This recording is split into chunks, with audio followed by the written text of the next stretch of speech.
Hola, muy buenas, ¿cómo están amigos y amigas televidentes de su canal de Noticias de Nicaragua?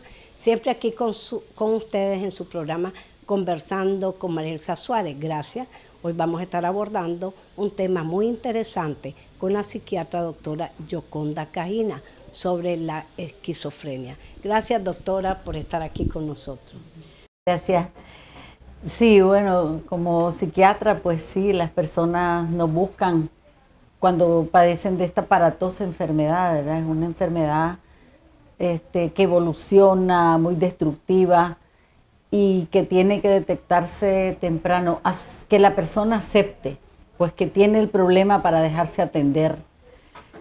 A veces le da pena a la familia enfrentar el asunto, como decimos, de ser loco, pues, ¿verdad? Usted sabe cómo es de descalificativo, de discriminativa la enfermedad mental.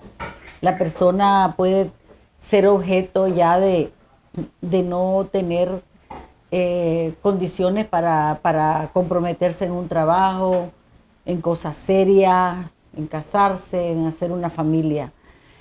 Y sí, las personas esquizofrénicas pueden funcionar como trabajadores y como madres, como esposas, pero sí las personas tienen que asumir el problema que tienen y cuando requieren de fármacos tienen que usarlo.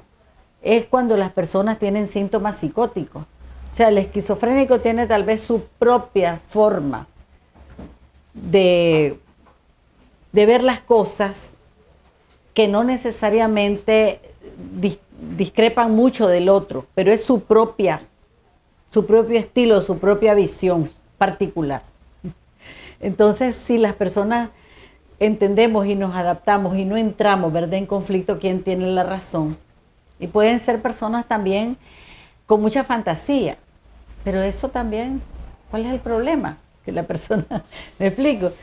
Doctora, descríbanos antes para que nosotros podamos detectar, ¿verdad?, nuestro público, el perfil de un esquizofrénico. ¿Cómo podemos detectar que la persona es esquizofrénica? Es que varía, pero cuando diagnosticamos esa enfermedad decimos que hay síntomas positivos y negativos. Los síntomas más aparatosos es cuando la persona tiene delirios persecutorios, paranoico, se siente perseguido, puede tener la persona también delirios místicos, como si Dios me dio un mensaje, me habló, ¿verdad? Y yo soy la portadora de ese mensaje, pues, divino. Pues claro que algunas personas pueden inclusive creérsele esa experiencia mística, ¿verdad?, religiosa, que nosotros le llamamos pues delirio, ¿verdad? Pero sí depende del ámbito cultural donde la persona está presentando esa situación. Que de pronto la persona se muestra como desconectada de la realidad. Es algo, ¿verdad?, que lo podemos discutir en el grupo, en la familia, en los amigos, y todos estamos de acuerdo que sí, esa persona está desconectada de la realidad. O sea, de la noche a la mañana, pero algo pasó, algo sucedió. Generalmente lo atribuimos a drogas. Cualquier droga pudiera desatar una sintomatología de ese tipo, que no le llamamos esquizofrenia, sino que le llamamos un episodio esquizofrénico agudo, que tiene la sintomatología de alucinar, de tener delirio, de no tener contacto con la realidad. Pero no le dejamos ir el diagnóstico de que sos esquizofrénica. Tenés un episodio psicótico agudo de tipo esquizofrénico. Es hasta el tercer episodio que tiene la persona que ya podemos decirle, pues fíjate que esto parece que es una esquizofrenia y tenés que hacer todo lo posible para que no avance. Porque si no reconoces, si seguimos, cuando pasa el episodio y está tomando pastillas, y claro, cuando las personas están tomando pastillas, su mente no está clara. El mismo fármaco, ¿verdad?, produce esta situación de desconectarse con la realidad por medio de la misma droga que le estamos dando. O sea que la droga tiene que servir para calmar la angustia que produce un delirio amenazador.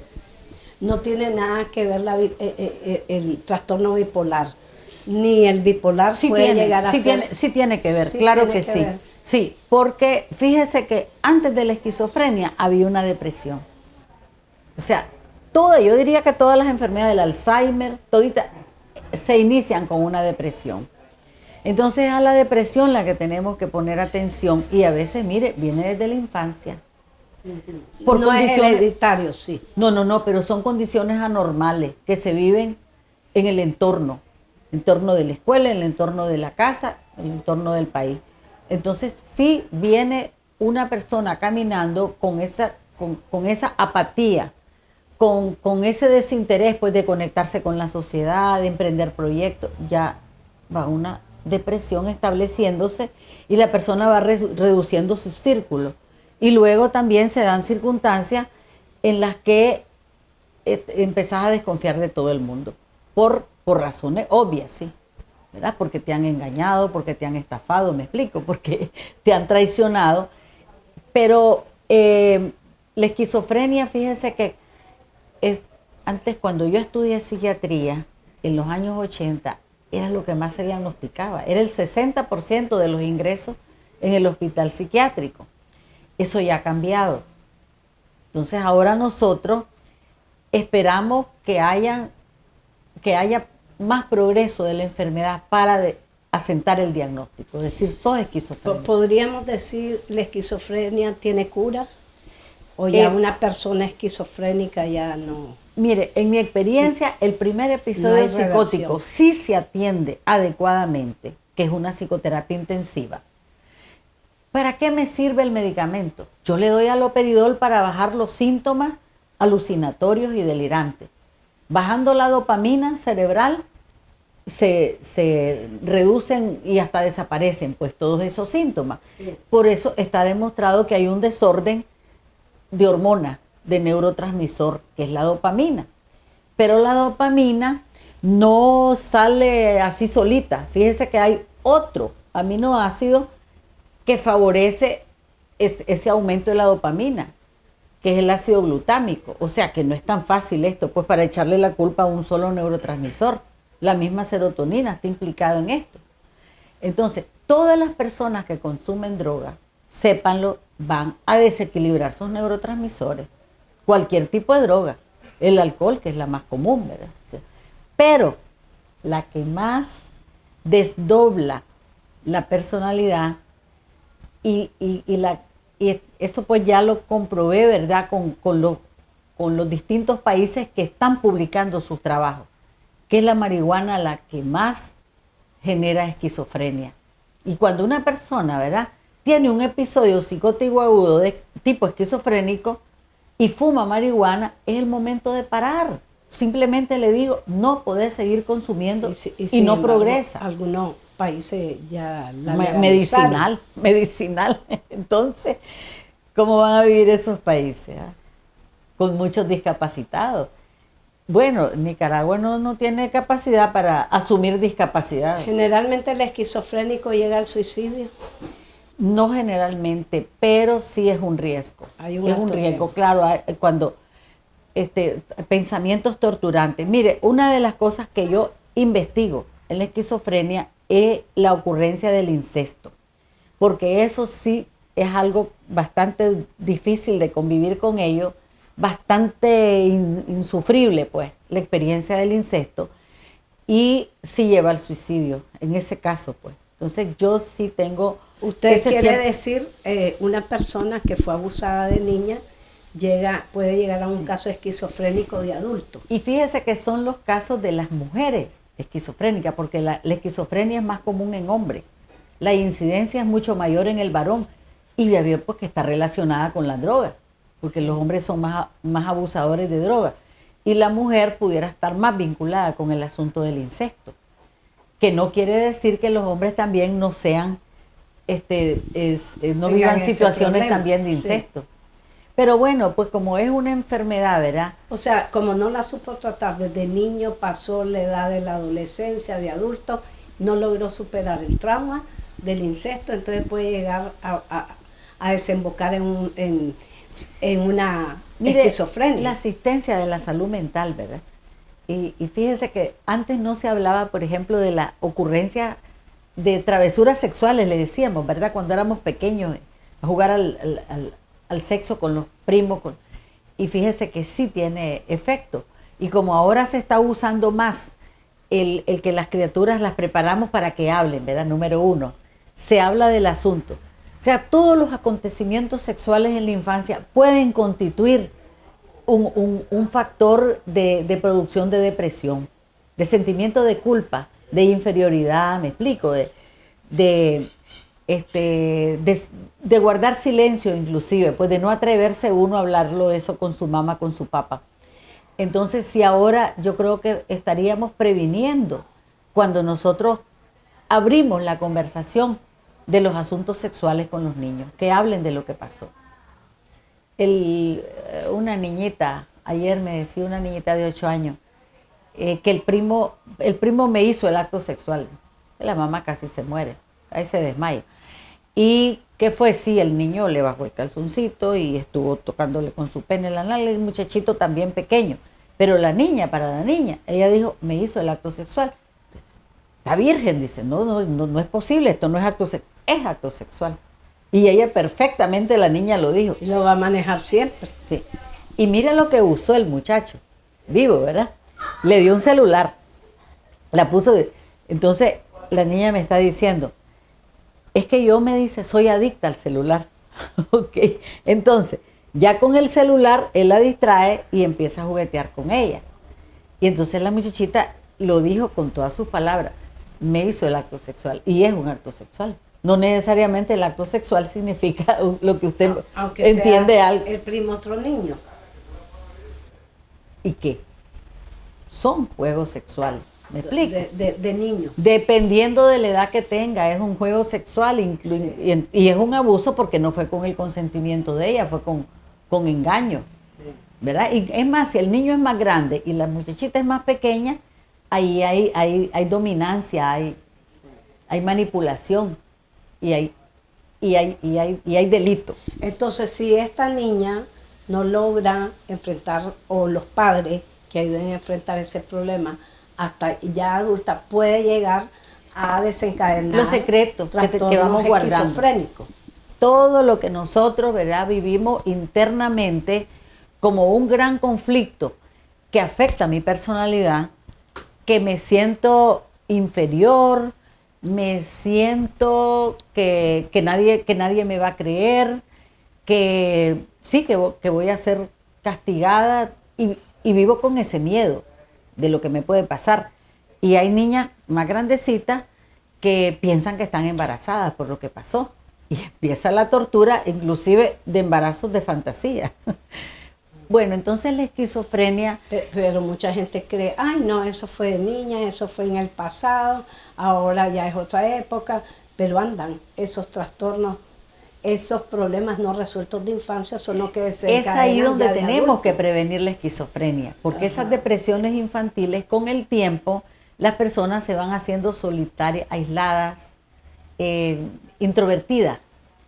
Y esa es una de las características del esquizofrénico, que se aparta de la sociedad, vive en sus propios pensamientos, ensoñaciones, hablan solos y no les hace falta otra compañía. Es como que si tuvieran otro yo adentro. Por eso esquizofrenia es mente dividida, así significa, ¿verdad? Esquizo dividido. No quiere decir bipolaridad. Como por esa razón, esto de la mente dividida, obtener otro, estoy poseída por otro, lo toman como brujería, pues como si hubieran sido uso de esas prácticas indeseables que hay, pues de hacerle hechizos a la gente. Entonces cuando la medicina no responde, cuando ya tienen varias crisis, la familia va a buscar a los curanderos, va a buscar a los brujos. y le puede dar resultados. Fíjense que si las personas creen en esas cosas, etnopsiquiatría se le llama, ¿verdad? Cuando las personas pueden mejorar con prácticas de rituales, de exorcismo, de ese tipo de prácticas en las que se creen y todo pues actúa por la sugestión, todo actúa por la fe y las personas pueden responder. Doctora, antes de concluir quisiera que me hiciera un resumen, por ejemplo, ¿qué hacemos para detectar a una persona? Y si, por ejemplo, la persona, yo en este caso, una persona ya tiene síntomas de esquizofrenia, ¿cómo uno puede detectarlo y qué es lo que puede hacer? A veces pasa desapercibido. A veces las personas tienen la forma de enmascarar perfectamente sus síntomas. Es cuando tienen psicosis que echamos de ver. Y sí tenemos que respetar. Pues. Yo no puedo, ¿cómo decirle? Llegar con un diagnóstico. Ni yo, pues, que soy psiquiatra, puedo plantar un diagnóstico. Eso pues tenemos que respetar. Ahora, eso no pero es contagioso. No es contagioso. Si fuera VIH todavía, pues que es contagioso y tengo que decirle vos no podés. Pero alguno a detectar puedo influir a lo mejor en que tenga una asistencia profesional. Yo Por creo supuesto. que si no la tiene, va mal. Pero la primero que la persona hace es negar. No es cierto. Como el alcohólico. Y molestarse, sí, y molestarse. Negación. Y hacerse enemiga suya por haberle sugerido que tiene problemas mentales. ¿Por qué? Porque siente que la persona va a tener muchas pérdidas al aceptar su condición de enferma mental. Entonces lo va a enmascarar lo más que pueda. Ahí yo diría el manejo no es el hospital psiquiátrico. Fíjese que si en la primera crisis usted va a parar al hospital psiquiátrico, Sí. eso le asegura un segundo y un tercer ingreso y que se haga crónica. Lo mejor sería el manejo ambulatorio. En la casa, en la propia casa de la persona, quitándole el temor a la familia de que la locura, ¿verdad?, es igual al crimen. Pues que puede ser una criminal, un enfermo mental. Eso, fíjese que sería temores infundados y la ignorancia de la gente es que los hace actuar de esa manera, de tenerle miedo al enfermo mental. Y ya no duermen, están vigilando, esconden los cuchillos, ¿me explico? Eso es un gran error. Es un gran error. Muchos casos de conducta se parecen a las personas que tienen Alzheimer cuando se vuelven agresivos y todo eso. Mire, el Alzheimer ya es un problema de la memoria. Ya estas personas son más inofensivas. Que cuando nosotros estamos afectados de cualquiera de estos desórdenes de los neurotransmisores, podemos tener diferentes tipos de conducta. Correcto. Como agresión o autoagredirme. Pero por lo general, pues las personas que tienen una enfermedad mental, no les podemos nosotros ofrecer cura. Claro, no Solo que lo atienda un profesional. Por lo mismo tenemos que ser bien respetuosos, sí, ¿verdad? Y la psicoterapia, ya sea personal en primera instancia, pero luego en grupo. Porque si se juntan varios a ayudarse mutuamente, van a sentir pues que no son tan inútiles, pues porque van a ver ejemplos de otras personas que trabajan, que tienen sus hijos, que hacen una vida, ¿verdad? Conozco varios esquizofrénicos que no toman medicamentos y que ahí van creciendo con sus hijos. A veces los veo, ¿verdad?, en etapas así, que se retraen, pero buscan métodos de autoayuda. Y es lo que la persona tiene que hacer por su propia cuenta. O sea, que todo lo que puedan tener a la disposición, ¿verdad?, de material de autoayuda, como reafirmar su personalidad. Y bueno, pues, cuando ya la persona no es funcional, yo creo que sí, los estados, los países, la seguridad social tiene que ser benevolente y darle a la persona ese subsidio al que tiene derecho como enferma mental. Bueno, muchas gracias, doctora, muchas gracias, amigos y amigas. Este tema es muy importante. ¿Qué porcentaje más o menos hay en Nicaragua? Pues fíjese ¿Hay que se alguna habla hasta estadística? que de todas las enfermedades mentales que se padecen decían que un 20% son esquizofrénicos, pero es que esos son subregistros. El hospital psiquiátrico, no todos los esquizofrénicos van ahí, la mayoría no van ahí. Así es. Bueno, muchas gracias, amigos y amigas televidentes. Gracias por haber estado con nosotros. Se despide de ustedes María Elsa Suárez.